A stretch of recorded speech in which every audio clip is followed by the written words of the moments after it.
So much, Shweta. Thanks again for the invitation. Really great to speak to this group. I'll pull up my slides in just a moment. Just a sort of background for myself as I do clinical trials, trying to develop, new, better, safe and effective TB drugs. And I also still see TB patients in two clinics in New Jersey, in Newark and Trenton. So let me pull up my slides. And this, I'm very comfortable or happy to be more formal or informal. So if you have a question, feel free to interrupt and put your hand up, or Shweta, you can help sort of steer those towards us, and we can make this as interactive as we'd like. I know it's always a challenge in Zoom. Let me go into slideshow mode. And there, and hopefully, Shweta, my slides are coming through again, okay? Yes, we can see it. Perfect. So this is it's a fun talk. I hope you find it fun. I always find it fun, revising and thinking about it, going through it with folks. There's so much history in tuberculosis, and the history of tuberculosis is really the history of understanding infectious diseases, and sort of we'll see that over the next 45 minutes or so. And I think when we understand the history of how we got to where we are, we understand the biology of the TB bug, how it's really evolved over millions of years to become this perfect human pathogen, unfortunately. And that also unlocks the strategies and solutions that we have towards the NTB goal that we all share. And so we'll walk through the sort of transmission and pathogenesis, which sounds dry, but it's actually, I think it's really interesting and really fun. I hope you find it interesting. I like to begin the sort of the story of how we got to where we are, understanding transmission pathogenesis, by going to Switzerland. And if you go to Davos, Switzerland, each year these days, there's this massive economic conference, right? And it's all the sort of the world powers get together and make all these major decisions. If you were to be in Davos, Switzerland, a little over 100, maybe now 120 years ago, you would see a very different environment there, because it was a geographic area that had high concentrations of sanatoria for tuberculosis. And this is a historic photograph from one of these sanatoria in Davos, Switzerland, of TB patients taking their rest cure. This was one of the main therapies that were available at the time, along with diet and nutrition. Sitting out on the balconies during the day and getting that Switzerland vitamin D sunlight throughout the day, wrapped in blankets, because it was year round, right? Winter and summer. This was the rest cure that patients experienced. There's a lot of great stories and literature around what that was like. And my favorite is this Thomas Mann novel, The Magic Mountain, which takes place for the most part at a TB sanatoria in Switzerland.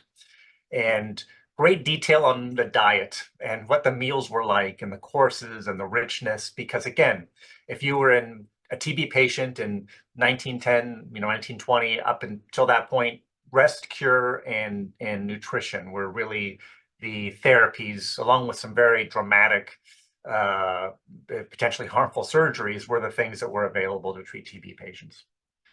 And so that was the landscape where everything changed. And everything changed because of this scientist, Robert Koch.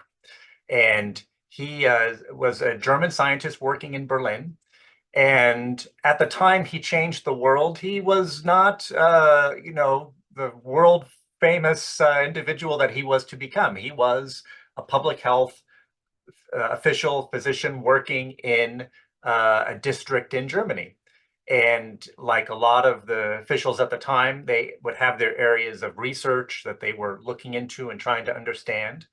And his was consumption, tuberculosis, as he worked out the details for. And he did a lot of behind the scenes sort of self-directed work over many years, to eventually reach the point where he was able to go to the Berlin Medical Society and present the work that he had been doing around this disease. And the story is, and it's sort of a famous story, that he went to a particular meeting. I think the year was 1882, He presented his results. He gave a lecture, as people were invited to give lectures to this Berlin Medical Society. He had microscopes and slides and demonstrations, which was quite unusual for that meeting because people just normally stood up and talked, and he had all this stuff that he brought with him. It was like very interactive. Stunned silence afterwards, and recognition soon thereafter that what he had just done was going to change everything. And in fact, what he did, as I'll show you, and you probably are somewhat familiar, front page around the world, New York Times headlines 2 weeks later of what was discovered. And what was discovered, these are some of the examples of things he might have shown to this audience. This is a smear of sputum from a tuberculosis patient with the red acid-fast bacilli that were stained. He developed a stain to identify these things that prior had been very difficult to identify. And he demonstrated he was able to grow these organisms in a culture media, also, under conditions that he was able to refine. So all his behind the scenes work over many years culminating in this presentation. And what we call his presentation today are Koch's postulates. And I sort of said at the outset that, when we understand the history of tuberculosis, we're understanding the history of infectious disease, right? And that is no more true than Koch's postulates, because his presentation, which is going to be captured here, that he gave in this medical society meeting in 1882, is how today in 2024, we define whether some disease is an infectious disease.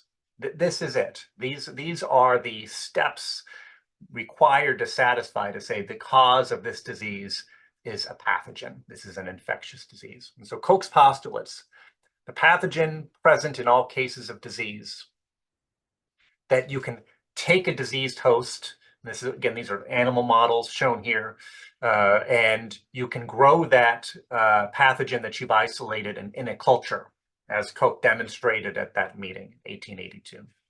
Then you can take the culture that you've isolated and you've grown it, and you can inoculate a previously healthy animal and reproduce the disease that you saw in the diseased animal. And that from this new diseased animal, you then complete the circle where you're able to re-isolate the same pathogen, and that you can show the transmission from one diseased animal to another. And so these are Koch's postulates in a laboratory setting where we determine, and as we'll see, we're clinicians, and these are really the characteristics that we'll see that tuberculosis satisfies across populations.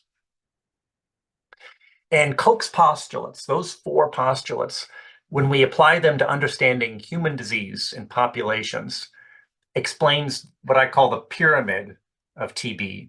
And I like the pyramid framework so much because it helps really address a lot of the questions that I get from my patients and sort of explaining things and all of the uncertainties that we have. The pyramid approach to understanding tuberculosis really is a consequence of the principles contained in those Koch's postulates. And so within a population that's been that has tuberculosis, there are some individuals who have been exposed. Among those who have been exposed, some of those individuals become infected. And among those who are infected, some, not all, become diseased. And among those who are diseased, some are contagious and pass that to others, right? Koch's postulates in a population. But instead of being a great laboratory where we can perfectly refine the characteristics to move seamlessly, there is some attrition in a population, right? But it's the same principle, moving from exposure to infection to disease to contagion to then exposing in a new environment. And so when we will talk about the immunology, the pathogenesis, all of that is going to explain why it's a pyramid and not like a cube or something that is, perfect. It is a perfect human pathogen in some ways, but in other ways, the human immune system has great capabilities to prevent it from being 100% from exposure to infection and 100% from infection to disease. And that interaction between the pathogen and the host is very interesting, and that's what we'll talk about. So we're going to work our way up that pyramid. We'll start at the base, and we'll start at populations where there's been exposure to tuberculosis and how it happens that some of the exposed individuals become infected with tuberculosis. And also, I'll pause at this point and say, many of you are probably, quite familiar with TB, but if you're not, we're very specific about our language, aren't we, in TB, that infection means something quite distinct from disease. We talk about TB infection and TB disease, right? And that distinction is really a part of this talk as well. So I think prior to COVID, there was maybe a little bit less familiarity, and unfortunately, we're, I think, now more familiar with the distinction between something that is droplet transmitted and something that is airborne transmitted. And I remember my own personal sort of learnings during the pandemic and reading the papers coming out and recognizing, wait a second, this virus is actually airborne, not droplet. That changes everything, right? Droplet, these are things that hand washing matters. Distance from the contagious individual matters, right? Gravity matters. It requires a tremendous number of infectious particles to be inoculated in that mucosa, in the back of the nose, the back of the throat, the oral pharynx, to establish an infection, right? Millions of inocula really generally required for these droplet transmissions. And so we just get inundated with these droplets, but they're droplets that are subject to gravity. They fall to surfaces. If we touch those surfaces and we wash our hands, we can protect ourselves from those pathogens, right? Whereas airborne, totally different rules. Airborne, the phrase I think of is a shared breathing space, right? These airborne particles, nuclei, however we want to call them, they're not subject to gravity. There's not the arc and the fall when they're expressed from a contagious individual. They get into the shared space and they circulate, flying around like little drones for up to 5 hours in a shared breathing space, right? And so distance from a contagious person matters less than the time spent in that shared breathing space, right? Hand washing, not going to help if it's a shared breathing space transmission, right? So sort of fundamental differences between something that's droplet, like a lot of our, non-COVID, respiratory viruses, like, rhinovirus, for example, or airborne, like tuberculosis. And so I have a couple bullets here that summarize, I think, what we just talked about, that droplet is transmission really close, sort of face-to-face, large numbers, millions of inocula required, and it's really where the infection is established is all up top, right? It's your nose, it's your throat, it's that part of your anatomy that is being bombarded by millions of infectious particles. Airborne, and hand washing helps, right? Because you get them on your hands and you touch your nose like my kids do, like, nope, wash your hands and you'll be protected from these things to some degree. Airborne, shared breathing space, small, remarkably small. I don't know the details for COVID, but for TB, a couple, can you imagine, just a couple infectious particles, 3, 5, that make it down deep in the lung. We'll talk. That's where this happens. It's not the back of your nose and back of your throat like a rhinovirus, deep in your lung. But 3, 5, a small number is all that's required to establish a productive infection. In the alveoli, right? That's the air sacs, the very end of the tree in your lungs. The end of it is the alveoli where the air exchange takes place. That's where these infectious particles have to get to. And hand washing, it's good for many reasons, but not good for preventing, acquiring an airborne, right? If you put your N95 mask on to go into a room, you wash your hands, of course, but the washing the hands is not going to be really influencing risk of tuberculosis. And so that's the idea, that at top of this is a great sort of life cycle that's basically Koch's postulates, but laid out in a circle. So not that different actually from the mouse picture that we had earlier. And what we'll do is work our way around this circle to understand that attrition, why it's a pyramid and not a cube. And transmission from one individual to another, that's the top, right? And the airborne nuclei, 6 hours. You have an uninfected, exposed individual who spent some amount of time in a shared breathing space with someone who was contagious. And that's how the transmission happens. That's it, right?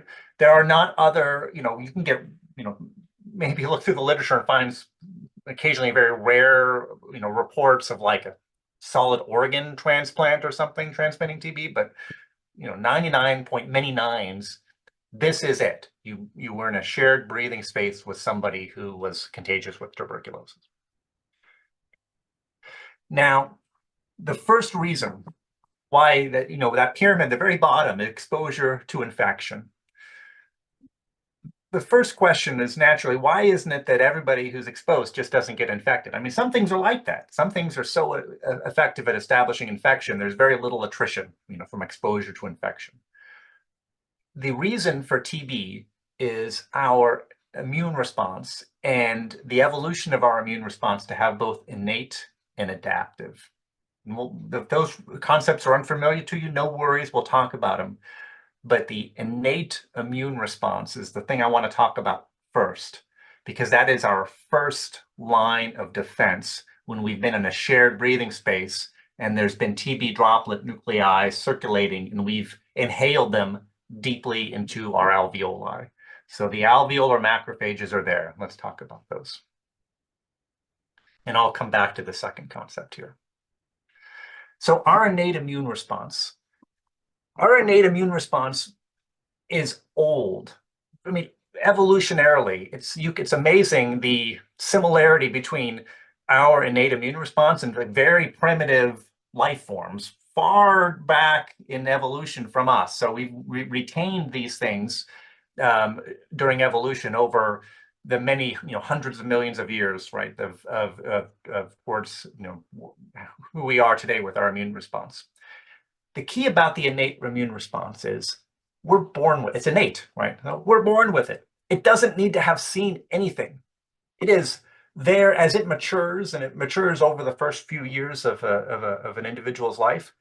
It is like an alarm, like you buy a house and it happened to come with an alarm system and you didn't set it up, you didn't have to do anything about it, it just came with it, right?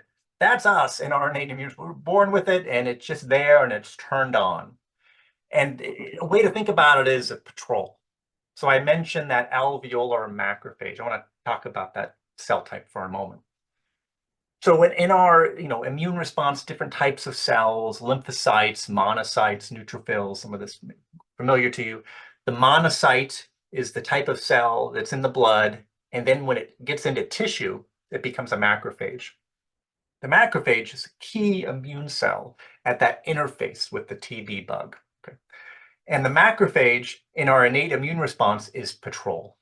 It's just moving around in the lung, in the interstitium, near the air sacs, looking for things. Well, how does it know what to look for? It never saw anything before. It's pattern recognition. It's looking for things that is not human. That's it. It sees something and it says, this structure of this thing that I'm seeing, I don't need to know what it is. If I'm an alveolar macrophage, I don't need to know what it is. I just need to know that it's not from the host that I'm patrolling. It's not self. It's something else. It could be a bacteria, a virus, some bit of environmental pollutant that's been chewed up, a microplastic or something. It's not self. And that's what the innate immune response is looking for, pattern recognition, and it's responding to that. The other side is our adaptive immune response. And that's where the memory comes in. That's where there's some recognition. There's some, hey, I got to take what I've seen back to a lymph tissue, and I've got to cause a massive explosion in populations of cells that also recognize this thing that I've seen. And I've got to get those cells back to the site where I found it so we can take care of it, right?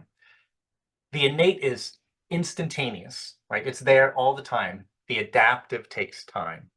It takes a month or two. to get an adaptive immune response ramped up against something that we've seen. And this is all, right, basic immunology, vaccines, everything else. The challenges with the adaptive immune response. So we are relying initially on our innate immune response when that TB bug has first been inhaled deep down into the alveoli, into the lung sacs. And so these bullets, I think, summarize what we just walked through, right? The innate response, it's non-specific. It's quick, hours.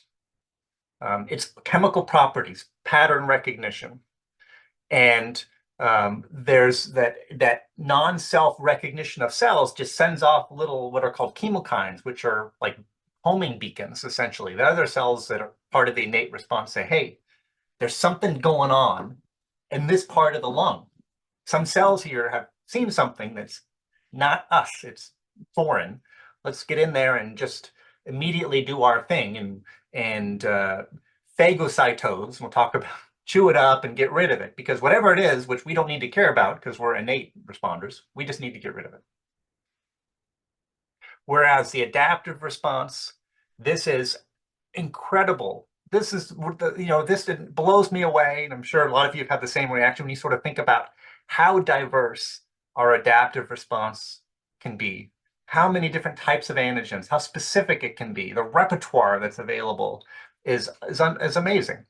And this becomes very specific for the specific antigen that's been identified, but it takes time. And this is, in this dance between the host and the pathogen, this gap can be exploited by tuberculosis. And we'll show what that looks like and why that happens. And if it takes a little longer, or for whatever variability in human populations, if that adaptive response is not as quick, not as effective, that certainly is a part of how some patients develop latent infection, and we'll show how that works. Okay, so here we are back to our Cox postulates life cycle. Been exposure from shared breathing space. The innate immune response has been there. And TB does something very interesting. I want to talk about this. So the innate response, what do these macrophages do? They're like garbage disposals. I don't know of a better analogy. They surround the antigen, they phagocytose it, which means they sort of make it a part of the cell. They bring it inside the cell in a little compartment in the cell called a phagosome. And that phagosome is like a detention center where it's going to be moved to the lysosome, which is the actual garbage disposal, which is to digest and destroy, right?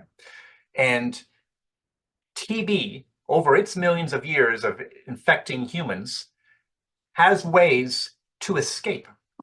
So the macrophage has recognized that this is foreign. It's a TB bug. It doesn't know it's TB, it just knows it's foreign. It phagocytoses it, gets in a little compartment, tries to move it to its lysosome, but the TB bug gets out of there. And that's complex, it's fascinating, decades of work to understand that, but the bottom line is it escapes many times. Now your TB bug is inside a macrophage. It's intracellular. It's somewhat protected because other cells are now coming in. Hey, we heard there's something non-self. We're getting recruited. Let's go and eliminate. But the TB bug is hiding essentially inside another cell. And the macrophage is not going to kill another macrophage. And so this is a potential niche. There's not as much nutrition for it. It's got to figure out ways to survive, other challenges, but it's not being assaulted chemically to the same degree as it is when it's extracellular. So this is one of the evolutionary components. Now, the other key point here to understand, and this comes up all the time in clinic when we do household contact investigations. Many of you may have had this experience. Is you've got a smear positive case patient and go to that household, and there's however number of many people who are household contacts who are truly all sharing the same breathing space, right? They're in the same house, in the same environment for the same amount of time, essentially, family members or whatnot. And you go through and you do testing. You do skin testing, or we do the interferon gamma release assays. We'll talk about those. And some are positive, but some are negative. And you've waited enough time. So if there is an adaptive response, it should be there. And you sort of scratch your head and say, this is all exposed to the same shared breathing space, right? Why is it that some of these contacts did not get an adaptive immune response and some did? Part of that explanation probably is the fact that that innate immune response, it doesn't universally fail. In many cases, it's probably successful. It eliminates the bug. It digests it. And if the innate immune response eliminates that bug so that there's never an infection established, there is no need there is no capability to get an adaptive immune response. There's nothing left. And so in some ways we can think of why there are positives and negatives. That's also part of that. Why is the pyramid like not square at the bottom, but it's already triangular? Why is there that attrition, right, from exposure to infection? Some of that is probably due to a successful innate immune response. You eliminate the bug, there's no need to get an adaptive immune response. Or I should say there's actually no opportunity because there's nothing left to stimulate that adaptive response. Okay, so we're working our way. We have in this cartoon, however, that didn't happen. The innate response was not successful. And so now we still have viable bug inside macrophages. And we're getting more recruitment of cells. The TB bugs are reproducing themselves and they're infecting more macrophages. Now you got a little focus of infection with a little population that's been developing at the site. And here, this is, where are we in this process? This is still in the first couple weeks, right? Really, you have no way of knowing, as we'll talk about, that this is going on because this is not yet getting that adaptive immune response, but it's on its way. And so that is the next step. When this process gets going, these bugs are reproducing themselves. You're getting more and more recruitment. Enough time has gone by.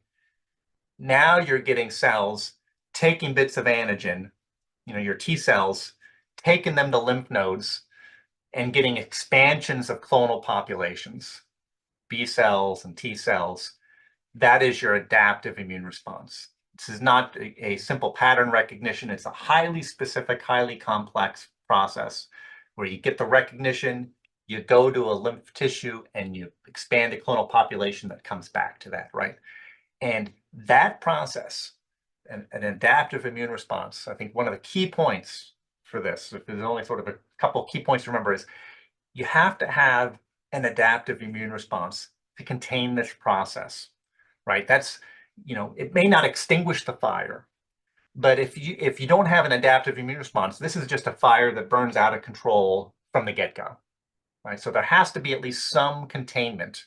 Maybe not successful completely, maybe not elimination, maybe it comes back, but there has to be some initial success with adaptive immune response to prevent this from just blowing out of control, from as a continuous process from that first establishing of infection. And I have on this, the figure here is, by the way, is a great figure. It's from somebody at NIH named Cliff Berry, who's one of the giants in TB work these days. And just pointing out that in most of the time, 90% is cited here, that adaptive immune response does put out that fire. Maybe doesn't extinguish every ember, right? But puts it out for the most part. So there's no clinical signs or symptoms of infection, 90% or more of individuals. And we'll talk about who those individuals are where this doesn't happen, because there's really key populations. Another great figure to sort of come back to a couple times as we talk through this. This is another way to think about the burden, but instead of as a circle, really for an individual patient moving down the spectrum from one side to another, and really focusing on what our tools tell us about that patient as we evaluate them. And I think one of the remarkable things about TB and opportunities to do better is it's sort of notable that we essentially use the same tools with a couple minor tweaks today that for the last 30, 40 number of years, right? We use chest x-rays, we use sputum culture, we use sputum smears, we use our clinical assessment, signs and symptoms of the patient. We have the old tuberculin skin test. The new advance that we've had now for not that new, but 20, 30 years and wider use are the interferon gamma release assays, right? Both the tuberculin skin test and the interferon gamma release assay, and I think I have a slide coming up on this, but they are both tests of your adaptive immune response. Right? That's it. Do you have an adaptive immune response to tuberculosis? What's your skin test tell you? And or, better, or what does your IGRA tell you? Because that is what you're measuring. So we start at the far left of this spectrum. And I mentioned, why is it a pyramid at the bottom? Right? Because some individuals eliminate their infection completely. Their innate response was 100%, right? They never needed an adaptive immune response. What does that look like? Negative skin test, negative IGRA, no cultures, no smears, no infection, no symptoms. They have nothing. They're across the board negative. They don't need any treatment. This is that household contact which tested negative, and you scratch your head and say, how come they tested negative? They're breathing the same air. Well, it just happened based on chance, based on characteristics we don't fully understand. They eliminated their infection with their innate immune response. Their adaptive immune response never got turned on. The second column over is interesting. And, this is more like behind the scenes. As we'll see, I sort of explain this less to patients, but it's notable. Just as the innate immune response can be completely successful in eliminating infection, the adaptive immune response, which we measure with skin tests and IGRAs, may also be completely successful at eliminating infection. And so if you have someone who's in that situation, who's actually eliminated all their bugs, what do they look like? Well, they have a positive skin test. They have a positive IGRA, but they wouldn't benefit from any treatment because they've eliminated their infection. So here's the challenge. And this is just the state of it, right? Maybe in the future we get new tools.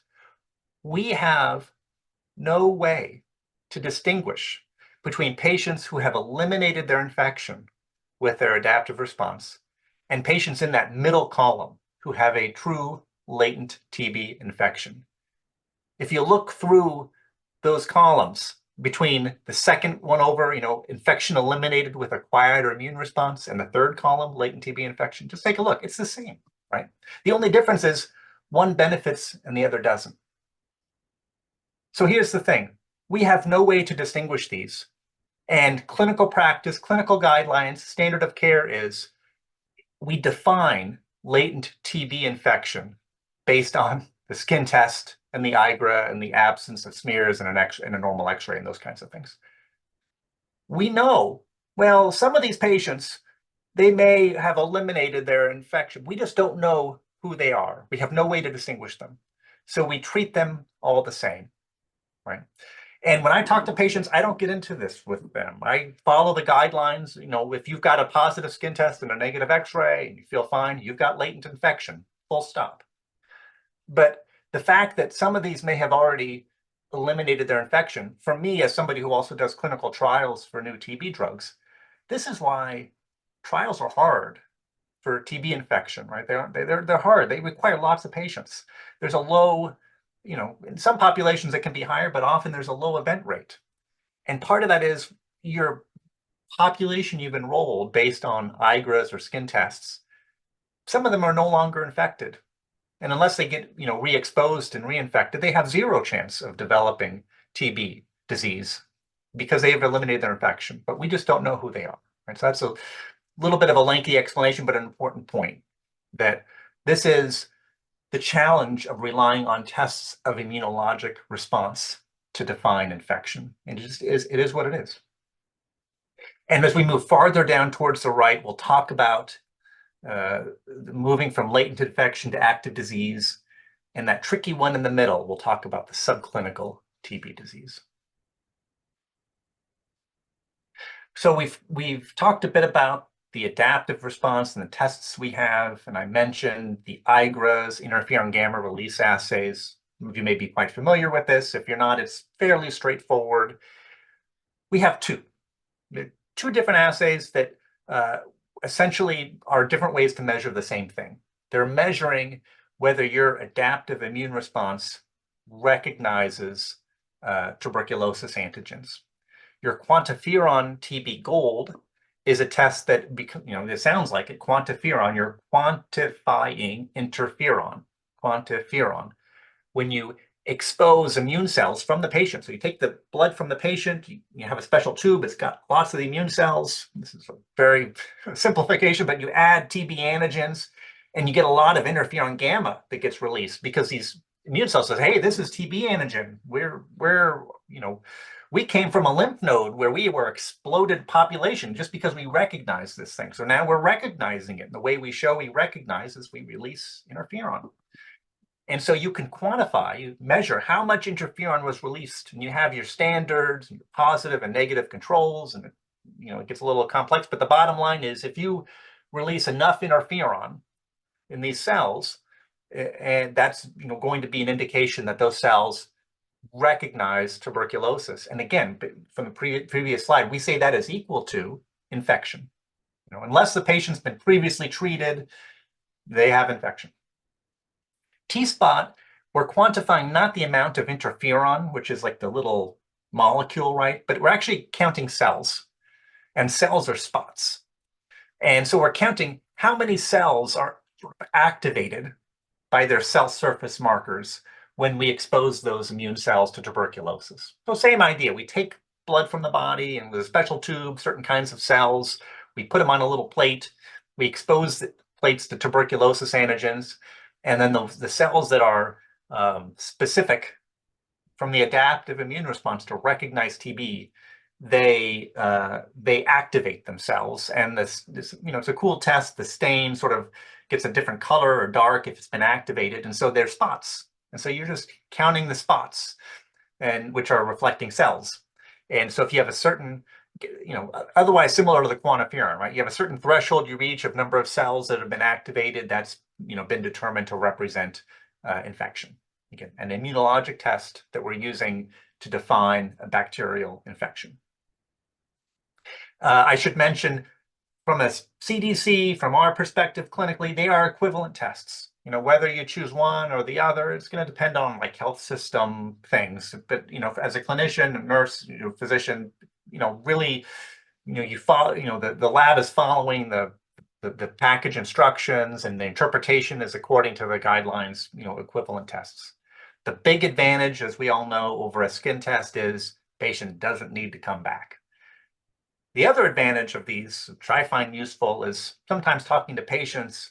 I get explained to me, well, I come from a country where we use BCG, and because I have the shot, that means my skin test is positive, and I don't believe any of this. And then we can talk about this. Say, well, we actually did a blood test. Let's talk about your blood test. The blood test is not activated or made positive by this old shot that you had when you were 4 years old, right? It's specific for infection with the bug somewhere in your body. And that's an advantage over the skin test. And that can be a useful conversation as well to have with patients, and an opportunity for education. And it's entirely correct. These tests are not influenced by the BCG the way theoretically a skin test could be, although that's probably also a bit overplayed. Okay, so we're back in our life cycle. If you remember, when we last left this infection, it was escaping from macrophages, it was intracellular, it was infecting new cells, and the adaptive immune response was coming in to put out this fire. And you've got lots of cells that have been gathered. And at this point, it's not just macrophages, right? It's your full cornucopia of immune cells. It's lymphocytes and neutrophils and the macrophages, and all these red stains are intracellular MTB at a site of infection. And this is from the Muppet movie, the classic fork in the road. Everything happens from this. And what's remarkable, again, is this is in the first couple weeks. This is not somebody who's in clinical evaluation. Probably he or she wouldn't have positive tests at this point. This is all before us clinicians get a chance to even talk or evaluate, right? So this is pretty early in the process. What happens next with this recruitment and the activation of the adaptive immune response? generally we can think of three paths. I mean, it's never this clean. There's a mix of things, but I think it's a helpful framework as you sort of get your head around all of this. Think of three paths that an individual lesion can follow at this point. And I'll put them all up here and then we'll talk about them. So these are our three paths. That lesion, that recruitment of immune cells, can become fibrotic, a scar. This is horrible if you're a bug. This is terrific if you're the human being who's been infected. This is what you want your adaptive immune response to do. And we'll talk about why that is. At the bottom, the caseous, this is that flipped. This is actually the best if you're a bug. Again, we'll explain why that is, but this is really what TB has evolved over millennia to do to us humans, make these caseous lesions. This is not great for a human, and but equally not great for a human is, or perhaps worse, is the middle, the non-necrotizing focus. The non-necrotizing is also a dead end from a bug's perspective, right? So if TB has evolved to do things to our immune response, to induce an immune response that leads to these caseous granulomas. And the other paths that could go down, they could still have devastating consequences for the human, if it's non-necrotizing, the middle one, but it's not one that is going to lead to transmission to another host. And if you're any living organism, right, this is the definition of life, right? The goal is to transmit the genetic material as much as possible, right? Darwin. And so those bugs that have the genes to do the caseous granulomas more efficiently, effectively, commonly, those are the bugs that get selected over the millions of years of evolution to be the pathogenic strains that we see for MTB. And now we'll go through each of these, but why is it? Caseous, that's like a word for cheese. That's literally what these things are. So they're microscopic. But what happens is you get a lot of them together. They coalesce and they become macroscopic and they erode into lung tissue and they become like anatomic, big, centimeters across. Cavity. How does a TB patient get a cavity? They have caseous granulomas as the first step towards that process. And what happens when a TB patient gets a cavity? They have billions with a B, hundreds of billions of bugs in that part of the lung. And if they have a cavity and they're otherwise were previously young and healthy and they're out at the social scenes and the bars at the train stations or whatever, and they're coughing, they're expressing, they have satisfied TB's goal to do massive transmission of that genetic material to other uninfected individuals, right? So the caseous granuloma is the step towards developing TB cavities.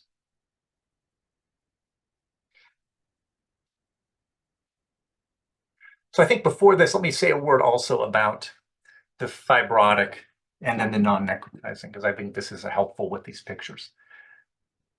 The fibrotic nodule is when we talked about the fact that, I had that picture with the patients who eliminated their infection with their adaptive response. Remember that one, the second one over, and they were identical to patients with LTBI. When we treat patients with LTBI, in our minds, what are we treating? We're treating patients who have these little fibrotic nodules, right? We can't see them. They don't, it's a normal X-ray for the most part. It's a little focus of scar, right? The orange cartoon are the fibroblasts, the little scar nodules. The blue in the cartoon is like an immune cell, and then there's a couple bugs. But the key thing is there's just a couple, and they're microscopic for the most part. Sometimes the radiologist will call some things, but generally your LTBI patient has a normal X-ray. But the bug is alive. And the risk is, and we'll talk about these numbers, that this fibrotic nodule did not completely eliminate this bug. Because the bug is still alive, that potential for this to change in the future as a patient ages or develops some other comorbid disease, diabetes, cancer, or whatever, this could become something else in the future. And so when we're treating LTBI patients, many times or most of the time in our minds, there's what I tell my patients is, you got some little nodule, we can't see it, it's got just a few bugs in it, but we got to get rid of them, and they're sleeping. Right? That's sort of the line that we talk patients through. Non-necrotizing, so a word on this. This is a lesion that you see in someone who has an absolute failure of the adaptive immune response. Right, on sort of that previous circle, we sort of talked about like you had to put out the fire a little bit initially or things just progressed. This is what happens if you never got an adaptive response and the fire just raged from the moment it was started, right? Who develops non-necrotizing, right? There's no fibrous rim, there's no caseum, there's not all that organization. It's just lots of immune cells, poorly organized, lots of bugs going to lots of parts of the body. These are individuals who don't have functional adaptive immune responses. And who is that? Little, babies, right? Under the age of 2. We see really bad, severe disseminated tuberculosis in babies, children under age of 2, because the adaptive response is not ready, right? So that's one of the, reasons why we see these horrible manifestations of TB in the very young. Who else? Advanced HIV patients, low CD4s, right? They have, very poor or failure of adaptive immune response. This is a critical illness in that setting because you've got this TB bug that is completely uncontained. And it's, the cells that are there in some ways are just additional fodder for the bug to reproduce itself, right? And so that's why these non-necrotizing forms are so severe, because they're so disseminated and there's no control. But there's also no caseum. There's no cavity. And so you really need that cavity to get the hundreds of billions of bugs to be effectively transmitted. That's why your individuals with the non-necrotizing forms of disease, we tend to think of them as less contagious, because there's not the cavities, it's miliary presentations. Well, I think I have some pictures that show you that. But anyway, I think it's sort of a key point, that fork in the road. This is where that infection can go. The other point to mention on this is it's not that an individual patient is like all fibrotic or all non-necrotizing or all caseous, right? TB is a disease of heterogeneity of lesions. And so I'm sure you've seen this. You can get some lesions in this lung and this lobe and this lung and this lobe. There may be a mix. In an individual lobe of a lung, if you've got some disease there, maybe there's some fibrotic nodules and some caseous granulomas, maybe even a little bit of a non-necrotizing area. But over time, there's maybe a dominant form that develops. And so it's okay to have some heterogeneity. Your pathology is not going to be identical. But generally, someone who's got an intact adaptive immune response is going to be more towards these fibrotic nodules. Someone who has an intact adaptive immune response, but for lots of reasons we don't completely understand, maybe the bug burden, maybe some other immunologic deficiencies, develops these caseous granulomas. And then someone with failure of adaptive response gets the non-necrotizing. Okay. So working our way around the adaptive response, trying to contain, the granulomas developing, most microscopic, but occasionally you'll get a radiologist who can tell you that it looks like there's a little granuloma, maybe a little calcification. I think probably in your 101 course, you'll have more like clinical management discussions around what to do with those. But that's where we are, right? That fork in the road, those different granuloma types. And once you've got those caseous or non-necrotizing granuloma types developing and growing and spreading, now you've got somebody with disease, right? So, critical point. If you've got just a single little focus, fibrotic, not visible on X-ray, that's not disease, that's infection. Disease is when you've got radiographic evidence, clinical symptoms. Now, you may have radiographic evidence without clinical symptoms, and that's that subclinical disease, and we'll talk about that. So an old, tried but true, and one I use in clinic almost every patient encounter, I think, I talk through this principle with patients. And the key point is, when you're doing the shared decision making, right? That's how I think about it. for a patient with LTBI. Shared decision making, talking through what it means to have a positive test, a normal X-ray, the little bugs, they're sleeping. What's my chance? One thing I tell patients, and this is an area of a little bit of uncertainty in the epidemiology. Is it a third? Is it a fourth? I say a third. I say, if I was to go around the whole world and test every person in the entire world, out of every 3 people, 1 in 3 has the exact same test that you have. They have a positive test for tuberculosis infection, and it's a sleeping infection. And I'll tell them, if we do nothing, most likely you never would have known that you had this, right? Unless we had done this test. But there's a chance about 10%, 10% in your lifetime that you become sick and contagious with tuberculosis. And so we've got this great opportunity to do some prevention with you. That 10%, half of it, we think, is in the first 2 years after somebody becomes infected. And the other half is in the rest of their life. And that's really important. And when we think about how to resource clinics and where to focus our efforts for TB testing, recent contacts, half of their lifetime risk is in their 2 years. Well, if you have a household contact, you know when to start the clock, right? If you're seeing someone who's foreign born, moved to the US at age 10 or 15, now they're age 40 or 50, and it's just a part of primary care, there's value there and importance, right? But it's a little different when you're dealing with someone who's in a house where someone living in that house is a confirmed case. Now your clock is started. And if that individual is going to develop TB, half of their risk is coming up in the next 2 years. That is a very a great opportunity to do LTBI treatment, right? So the sort of the principle in public health of the contact tracing and the household contacts, I think about it as a consequence of this. Half of this risk is in the first 2 years after infection.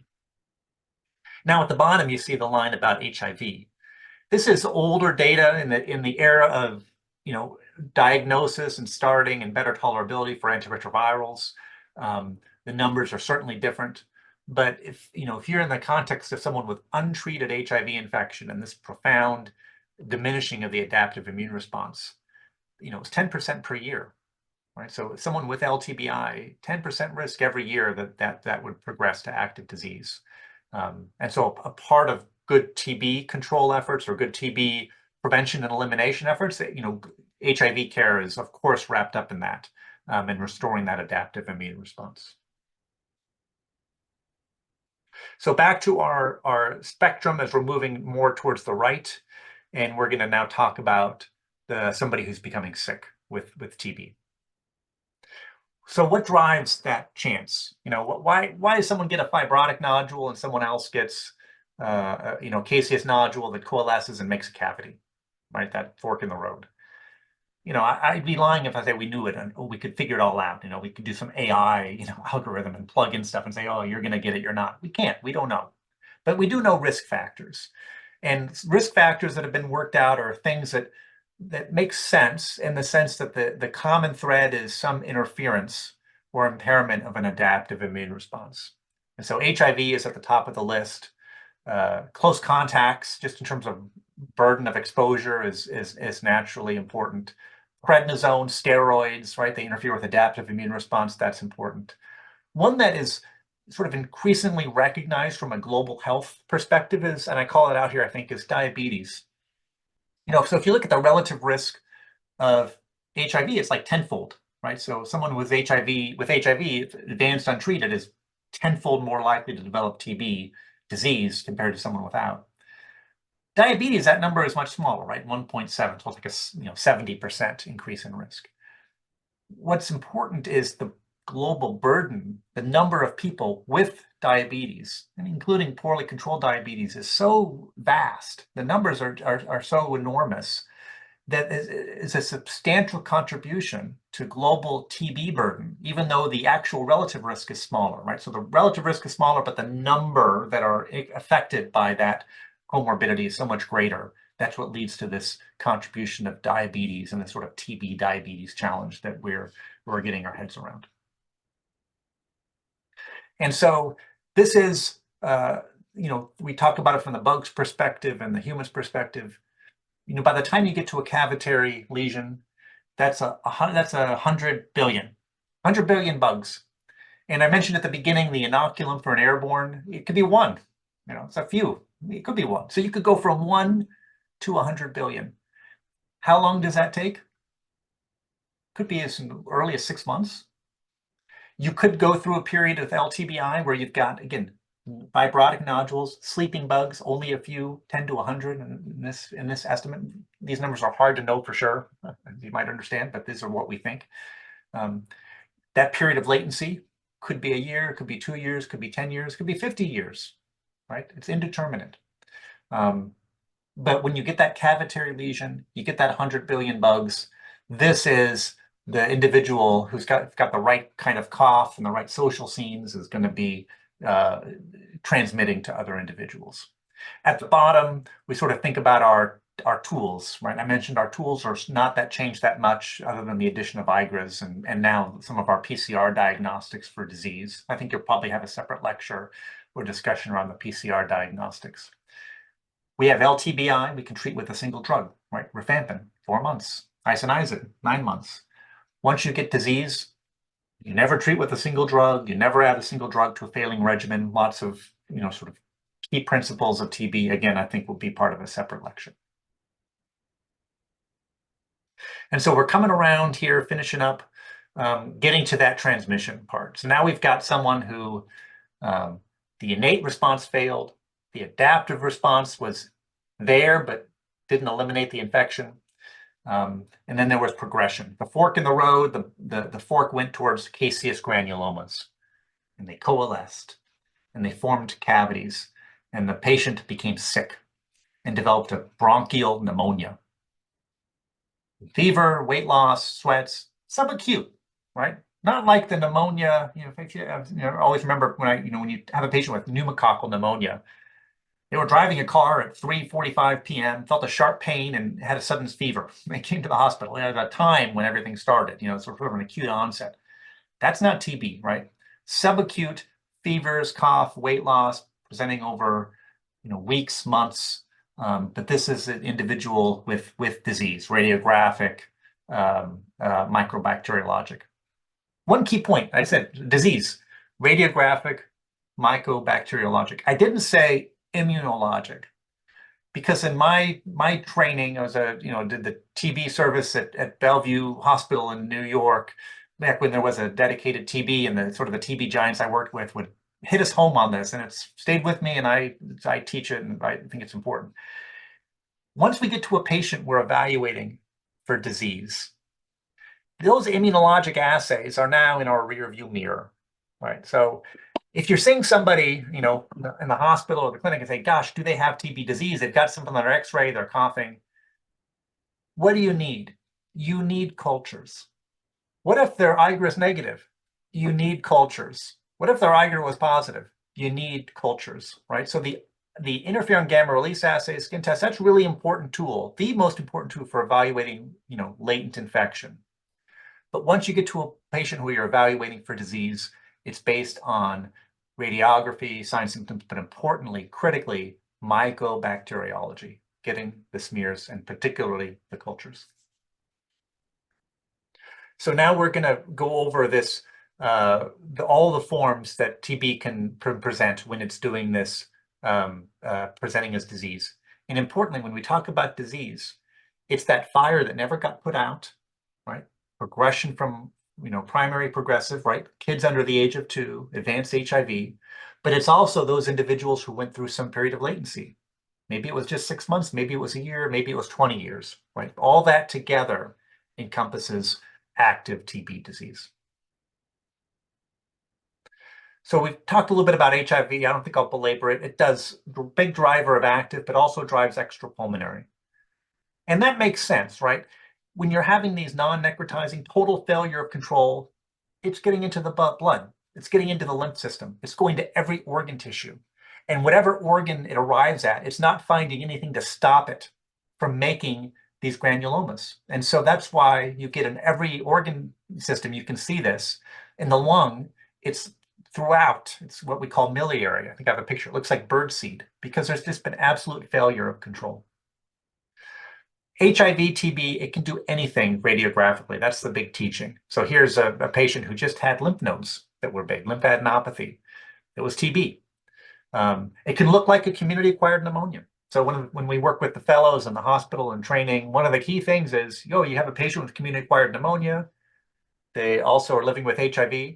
Let's think about TB, because TB can look like a community-acquired pneumonia in someone living with HIV.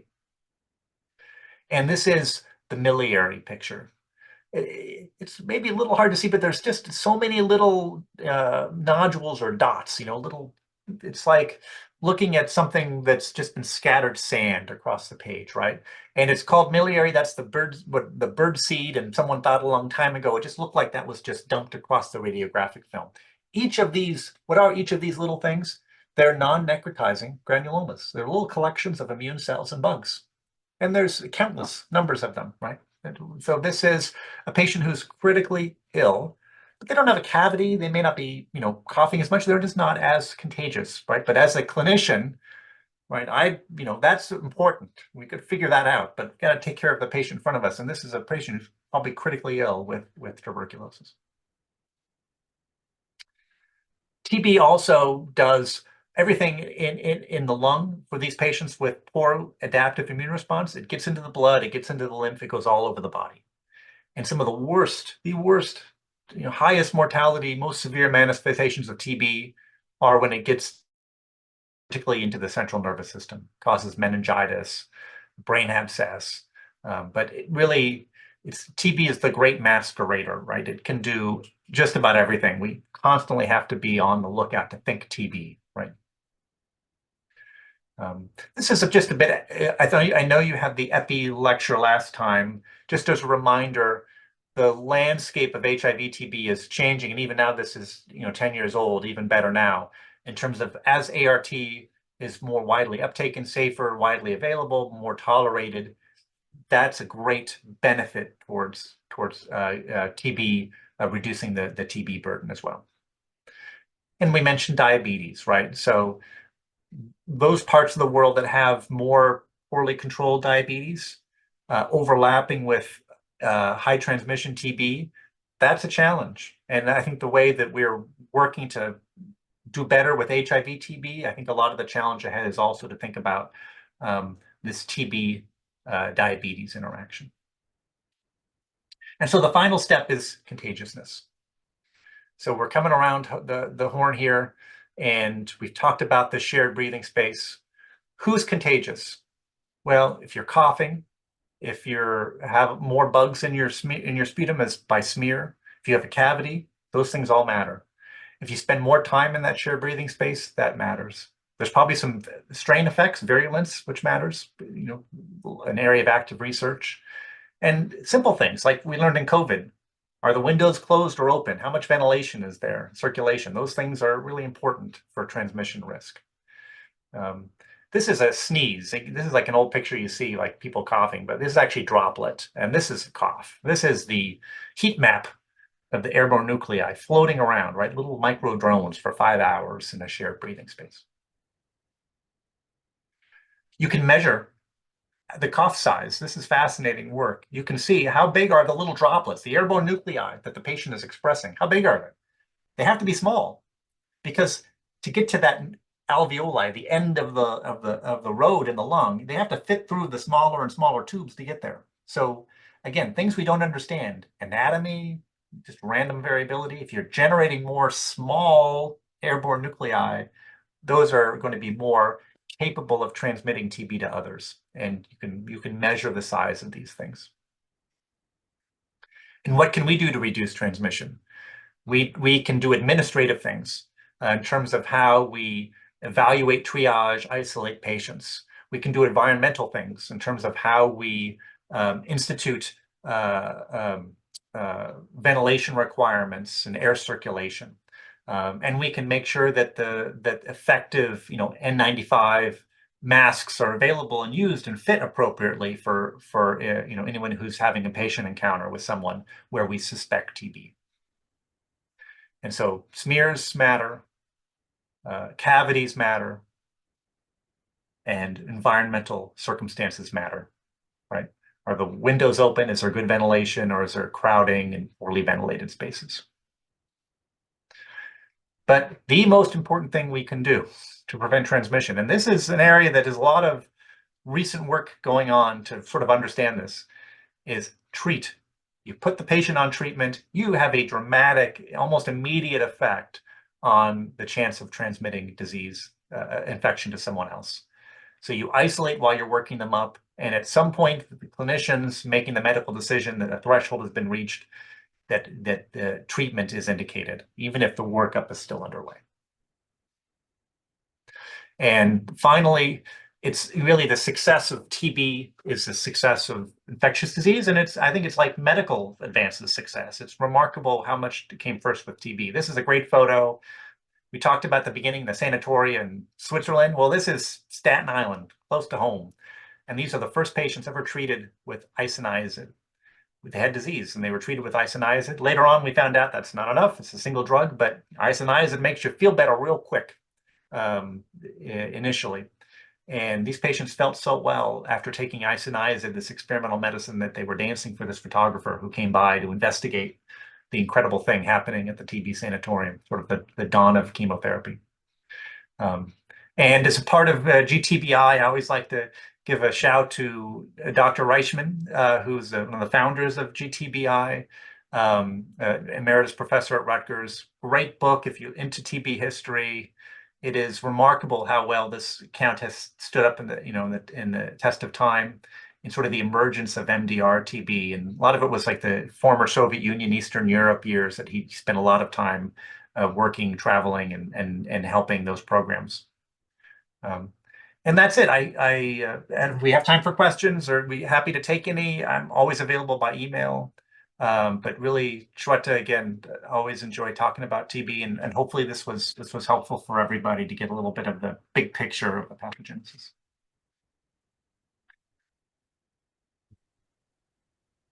Thank you, Dr. Manal. That was so great.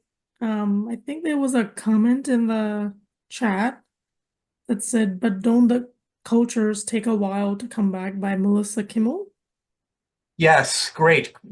So cultures take time. And if you're like, I've often, and you've got your like textbook amount of time, but then there's the actual amount of time that what happened to those cultures, there was an issue in the lab, it took a little bit longer, they're figuring this out.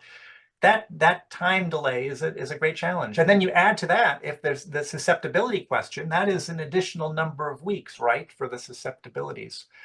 So in those initial weeks where we're treating patients, we are doing so in the absence of culture data. And this is where that relationship between in a good TB clinic, right, it's that nurse-physician partnership and working with the patient. This is less shared decision-making on the part of the patient, not like LTBI. This is really, we've got to get this patient on treatment because we suspect TB.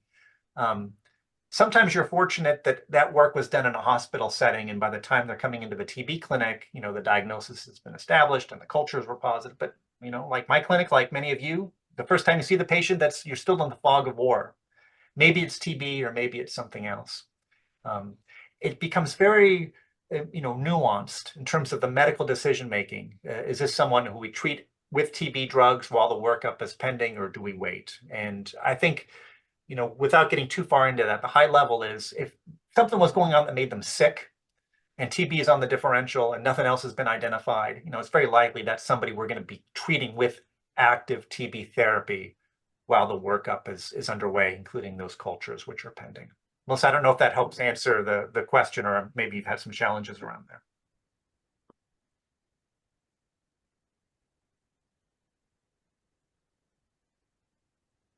Okay, does anybody have any other questions, or you can unmute and ask any questions?